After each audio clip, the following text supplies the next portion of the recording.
माणूस मेल्यावर तो चांगला होता म्हणण्याची प्रथा आहे, पण जिवंतपणी त्याला ओळखता येत नाही. ही तर खरी आजची समाजाची व्यथा आहे. व्यक्ती गेल्यानंतर समजतं आपल्याला. एखादी व्यक्ती आपल्यातून निघून गेल्यानंतर ती किती जणांच्या हृदयाला चटका लावून जाते यावर त्याचं मोठेपण अवलंबून असतं.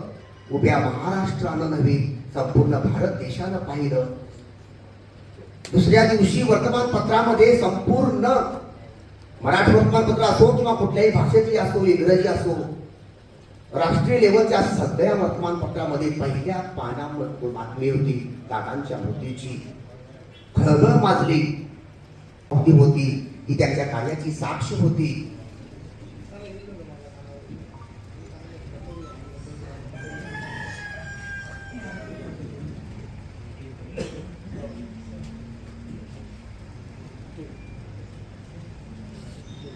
आतापर्यंत आपण श्रद्धांजली वाहिलेली आहे, पुष्पहार अर्पण केलेला आहे. आता फक्त मी विनंती करतो की ज्याला ज्याला इच्छा आहे त्याने दादांच्या प्रती आपल्या भावना या ठिकाणी व्यक्त कराव्यात.